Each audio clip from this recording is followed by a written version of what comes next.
नमस्कार, हर हर महादेव, जय भोलेनाथ। आप सभी का स्वागत है आपके खुद के YouTube चैनल पर जिसका नाम है चाचा के फैक्ट्स। मेरा नाम नितिन है। आज मैं आपको नेहा की कहानी सुनाने वाला हूं और ये जालंधर से है। नेहा एक ऐसी लड़की जो कि कभी भी ईश्वर पर भरोसा नहीं करती है, नहीं करती थी, ठीक है। और इनकी माता ने, पिता ने, बड़े भाई ने, भाभी ने कई बार इन्हें कन्विंस करने की कोशिश करी कि भाई घर में पूजा होती है, बैठा कर, मंदिर जाते हैं, तू भी वहाँ नहीं जाती है, और किसी भी तरह का कोई भी धार्मिक बात होती है तो उसमें तू इंटरेस्ट नहीं रखती है। और कई बार तुझे कहा है कि भाई हाथ में ये ईश्वर का जो धागा हम लाते हैं, ठीक है, वो बांध लिया कर, या वैष्णो देवी पूरा ट्रिप जा रहा है तो माँ भवानी के मंदिर तक आ जाए कर। ये बताऊं आपको, बड़ा सुनकर अजीब लगेगा कि वैष्णो देवी जाने के बाद भी दर्शन नहीं करके आई थी। क्यों, क्या, कैसे, सब कुछ बताऊंगा कहानी में। अभी फिलहाल चैनल का इंट्रो, फिर उसके बाद आकर कहानी शुरू करूंगा। कहीं मत जाइएगा, पूरी कहानी सुनिएगा।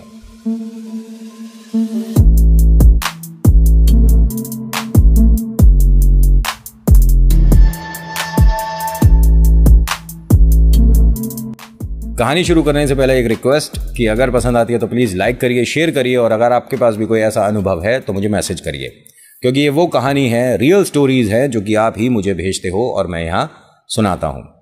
नेहा जो कि जालंधर से है, एक अच्छे खासी फैमिली से बिलोंग करती है, कॉलेज में है और बस ये फाइनल ईयर है। इसकी पढ़ाई को ख़त्म होने में अब 3 महीने का ही वक्त बचा है और पढ़ाई के बाद इसकी दुनिया, असली दुनिया अब सामने आने वाली है, क्योंकि कॉलेज के अंदर एक अलग ही लाइफ होती है। कॉलेज के गेट के बाहर आते ही पता पड़ता है कि हम क्या कर रहे थे और हमें अब क्या करना है। जो वहाँ संभल गया तो ठीक, नहीं तो उसके बाद भी अगर वही दुनिया बाहर भी रहती है तो वो फिर सक्सेसफुल तो हो नहीं पाते, बस गुजारे लायक काम होता रहता है। ध्यान से सुनी मेरी बात। जो कॉलेज के अंदर की लाइफ है, अगर वही लाइफ आपकी बाहर भी रही तो आप लाइफ में वहाँ नहीं पहुँच सकते, बिल्कुल नहीं पहुँच सकते जहाँ आपको होना चाहिए। नेहा एक ऐसी लड़की जो कि फैमिली के साथ एक ट्रिप पर गई थी, एक घूमने के लिए गई थी, जबकि फैमिली गई थी माँ भवानी के दर्शन करने, वैष्णो माता के दर्शन करने गई थी फैमिली। मम्मी, पापा, भैया, भाभी और ये, ठीक है, उन सब ने तो माँ भवानी के दर्शन करे, लेकिन इसका एंड मौके पर मन बदल गया और कहती है कि मुझे किसी के दर्शन नहीं करने, और आप लोग लगो लाइन में और देख के आओ अपनी माँ जगदम्बा को, मुझे कोई मतलब नहीं, मैं किसी भगवान को नहीं मानती, मैं तो यहाँ बस घूमने आई थी और आप लोग तो मुझे घूमने जाने ही नहीं दे रहे थे, तो इसलिए मैंने सोचा क्यों नहीं फैमिली ट्रिप पर ही मैं कम से कम पहाड़ देख लूँ, थोड़ा एटमॉस्फेयर चेंज हो जाए। और मेरा मन बिल्कुल नहीं है किसी भी भगवान को देखने का, या इंटरेस्ट ही नहीं है, कुछ होता ही नहीं है। ये इस लड़की के शब्द थे। इसके पापा ने, मम्मी ने बहुत बार इसको कोशिश करी कि ईश्वर के प्रति थोड़ी बहुत भी आस्था जग जाए, और इस लड़की ने हर उनकी कोशिश को नाकामयाब कर दिया। कभी भी उनकी बात को अपने दिमाग तक आने ही नहीं दिया। कहते हैं ना, एक कान से सुनकर दूसरे से निकाल देना, ये वो काम करती है। ऐसा नहीं है कि लड़की किसी भी तरह से घर में किसी को भी परेशान करती है, ना, पढ़ने में अच्छी है, घर में सभी की बात मानती है, आदर सम्मान करती है, भैया भाभी की रिस्पेक्ट करती है, और बहुत सारे घर की जिम्मेदारियां भी इसने अपने कांधों पर उठा रखी है। जिम्मेदारियां समझा देता हूँ। टेलीफोन बिल जमा करना है, याद दिलाना है, भैया को टैक्स जमा करना है, याद दिलाना है, पापा की दवाइयाँ, या मम्मी का जो भी बैंक का काम है, भाई मम्मी नहीं जाती हैं, ये खुद करती है और बहुत मेहनत करती है, सबकी बहुत परवाह करती है। भगवान एग्जिस्ट नहीं करते। मुझे भगवान को नहीं मानना तो ज़बरदस्ती क्यों कर रहे हो। इनके घर में एक बहुत बड़ी खुशी आई, इनके भैया भाभी मम्मी पापा बन गए। इस खुशी के अवसर पर इन्होंने एक बोली कबूली थी कि हम माँ भवानी का, जगदम्बे माँ का जागरण करवाएंगे। अब जागरण जब होता है, जगराता जब होता है, तो भैया घर परिवार के जितने भी ये प्रमुख सदस्य हैं इनको तो शामिल होना ही है। ये लड़की जब जागरण शुरू हुआ तब अपने घर में आ गई, ठीक है। कई लोग इसे बुलाने आए, रिलेटिव आए, इसके दोस्त वगैरह भी आए, लेकिन इसने सबसे कह दिया कि मुझे इस गीत संगीत में बैठना नहीं है, तुम करो आरती, मुझे ना कुछ इंटरेस्ट है, ना मुझे सुनने में ज़्यादा कुछ अच्छा लगता है। चलो जी, यहाँ सभी लोगों ने कई बार कोशिश करी लेकिन मना हो गया। करीब जब जागरण को शुरू हुए 1-1.25 घंटा हो गया तो इसके मन में एक छोटी सी कोशिश आई करने की, मतलब कि क्या मैं भी ट्राई कर सकती हूँ, क्योंकि यहाँ काफ़ी लोग हैं और अच्छा रहेगा मेरे लिए। मैं ज़्यादा कुछ नहीं, लेकिन हाँ मुझे एक पिक्चर का गाना याद है। पिक्चर की एक भेंट है शायद, वो पता नहीं ईश्वर का भगवान का गाना है क्या है। एक बार मैं बात करके देखती हूँ भाई, हम जागरण करा रहे हैं, क्या पता मुझे सिंगिंग के लिए मौका मिल जाए। और हाँ, ये लड़की गाती भी अच्छा है, मतलब आपके और हमारे जैसी नहीं है कि हम बाथरूम में गाएं तब तक तो ठीक है, बाहर आएंगे तो हम में तो हम मतलब हमारे जैसी नहीं है। इसने जाकर अपने मम्मी पापा से बात करी। अब माता पिता ने कहा कि भाई माँ भवानी का जागरण चल रहा है और ये लड़की इंटरेस्ट तो बिल्कुल रखती ही नहीं है, इसे भवानी माँ से कोई मतलब ही नहीं है, ठीक है। और वैष्णो देवी जाकर जो ये वापस लौट आई, अब न जाने इसके हाथ में अगर माइक दिया तो ये यहाँ पर ना जाने क्या बोल दे, सबके सामने नाक कट जाएगी। और इसने खूब कहा लड़की ने, मम्मी पापा ने मना कर दिया कि नहीं ऐसे अच्छा नहीं है, वो भाई लोग जो आए हैं क्या सोचेंगे कि क्या हम अच्छा प्रेजेंट नहीं कर रहे, हम अच्छा नहीं गा रहे भाई। और उनके मतलब बात में, उनके संगीत में, उनके गाने में जो स्वाद होता है आपके और हमारे बस की बात भी नहीं है। कहते हैं ना कि जो प्रसाद मिलता है वैसी आलू पूड़ी या सूजी का हलवा आप सिर से लेके पैर तक का जोर लगा लो, जो घर पे बना के दिखा दो, मतलब ही नहीं उठता। लेकिन अगर आपने जागरण कराया है, लेकिन आपने अगर भंडारा कराया है, तो उस जैसा स्वाद कहीं नहीं मिल सकता। मैं कह रहा हूं, दावे से कह रहा हूं, 5 स्टार 7 स्टार मैंने हर स्टार की रोटी और पराठे और पूड़ी खाई है भाई, लेकिन जो स्वाद भंडारे में आता है वो नहीं आता मुझे कहीं। मुझे मतलब खैर हो सकता है मेरा पर्सनल ओपिनियन हो सकता है आपको 5 स्टार और 7 स्टार के ज़्यादा अच्छे लगते हो। वो साफ सफाई ये सब कुछ हटा दो दिमाग से, स्वाद बता देना मुझे अगर वैसा मिल जाए। भंडारे की पूड़ी कमाल होती है, वो सब्जी, वो चावल, ओहो हो, कहाँ की बात कहाँ जा रही है। वापस आ जाता हूँ, स्वाद सा आ गया। अगर अभी तक आपको कहानी ठीक लग रही है तो आप कमेंट कर सकते हैं, लाइक कर सकते हैं और सब्सक्राइब ज़रूर करिएगा। मैं बार बार आकर याद दिला देता हूँ, वैसे मुझे सिर्फ कहानी सुनानी चाहिए, नहीं कहना चाहिए, जिसे करना है वो कर ही देगा, है ना। अब होता क्या है कि इनकी इस बातों को उसने भी सुन लिया जो कि वहाँ गायक था। उसने कहा, बिटिया आप प्रेजेंट करना चाहते हो कुछ? जी। कौन सा है? मैं सभी को बोल दूंगा। नहीं, मैं ये सरप्राइज़ है, मैं जब आपका हो जाएगा, फिनिश हो जाएगा, मैं तब गाऊंगी, लेकिन एक बार प्लीज़ मौका ज़रूर दीजिएगा, 2-3 मिनट के लिए ही सही, लेकिन एक बार, मुझे मन कर रहा है। उन्होंने कहा ठीक है। तो पापा ने कहा कि अभी जब ब्रेक होगा बीच में और भाई चाय नाश्ता का होगा तब तू कर लियो परफॉर्म। उसने कहा ठीक है, लेकिन पक्का प्रॉमिस करो मेरे से। उन्होंने कहा ठीक है प्रॉमिस, लेकिन बेटा जब जागरण होता है, जगराता होता है, तो बिना कलावा बंधवाए, ये जो कलावा होता है, बिना कलावा बंधवाए और बिना टीका लगाए आप गा नहीं सकते। नहीं, मैं फिर नहीं गा रही, मुझे इन सब चीज़ों में कोई इंटरेस्ट नहीं है। ठीक है, जैसी तेरी इच्छा। और हाँ, इसी बीच इसने कुछ कंपनियों में अप्लाई भी कर रखा था और ये उसके लिए काफ़ी फ्रेशर है। वो लोग या तो बहुत ही अच्छे नंबर, मतलब जिनके 95 से भी ऊपर होते हैं ना परसेंटेज, उनको देखते हैं। जिन्होंने शुरुआत से ही बहुत अच्छा कुछ अलग से परफॉर्म कर रखा होता है उन्हें देखते हैं। अब बहुत से ऐसे कॉलेजेस हैं, आपकी भी नॉलेज में ऐसे होंगे, जो कि हाँ कॉलेज की पढ़ाई समाप्त होने से पहले बच्चों को हायर कर लेते हैं, लेकिन ये वो 95 के ऊपर वाली बच्ची है ही नहीं, पहली चीज़। दूसरा, इसने अब मना कर दिया कि मुझे परफॉर्म नहीं करना, मैं ये कलावा टीका वीका ये सब नहीं कराऊंगी, कॉलेज में मजाक उड़ जाएगा, यहाँ मेरे फ्रेंड सर्कल भी आए हुए हैं और सब मेरे बारे में क्या सोचेंगे, मुझे नहीं कराना ये सब कुछ। ठीक है मत कर। अब ये सबको मना करके आई है, अंदर इसने कॉफ़ी पिया और लेट गई। अब इसे बड़ा अजीब लग रहा है, जब भी ये आंख बंद कर रही है तो ये माँ भवानी की वो जो मूर्ति बाहर लगी हुई है इसे बार बार सपने में दिख रही है। मतलब आंखें बंद करते, सपना तो खैर नींद के वक्त आएगा, ये तो खुली आंखों से बार बार आंखें बंद करके इसे माँ भवानी क्यों दिख रही हैं। जब इसके साथ ये 3-4 बार हो गया तो इसे एकदम से डर सा महसूस होने लगा। पूरे घर में अकेली यही है, सभी लोग घर के बाहर है। बाहर आती है और मम्मी से कहती है, मुझे आपसे 2 मिनट बात करनी है, आप मेरे साथ थोड़ा आगे तक आओ। हाँ बता क्या हो गया, सब कुछ ठीक तो है?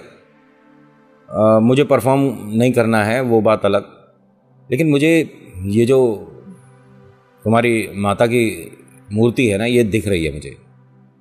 बेटा सबको दिख रही है, ऐसा क्यों बोल रही है? अरे ये मुझे घर के अंदर दिख रही है, मेरे को सोना है, मैं आंख बंद करती हूँ तो मुझे दिख रही है। तो कहती है कि माँ भवानी तेरे को आशीर्वाद दे रही हैं। और वो चाहती हैं कि तू उनके लिए यहाँ पर जो भी परफॉर्म करना चाह रही थी, जो भी भेंट गाना चाहती थी, गाए।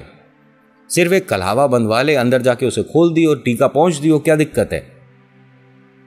हाँ, मैं ऐसा तो कर सकती हूँ, लेकिन आप किसी को बताओगे नहीं कि मेरे ये हाथों में आपने ये सब बांधा था या माथे टीका लगा था, क्योंकि काफ़ी लोग तो अब जा भी चुके हैं। अब तो फैमिली के लोग हैं और कॉलोनी के कुछ लोग हैं। आप किसी को कहोगे तो नहीं। अरे अगर तू माँ भवानी को पूज रही है, माँ भवानी के लिए कोई भेंट गा रही है, तो इसमें तुझे शर्म किस बात की आ रही है? जीवन बदल जाएगा अगर तू एक बार माँ से जुड़ गई। मुझे कुछ नहीं बदलना, मैं ऐसे ही ठीक हूँ। और बस अब आप उनसे बात कर लो, मुझे माइक दिलवाओ, मैं परफॉर्म करके दिखाती हूँ मैं कितना अच्छा गाती हूँ। बिटिया, हम तो जानते हैं कि तू अच्छा गाती है, हमें प्रूव करने की ज़रूरत नहीं। ये तेरे मन से आ रही है कि तुझे माँ भवानी के लिए कुछ गाना है। नहीं, ऐसा कुछ नहीं है।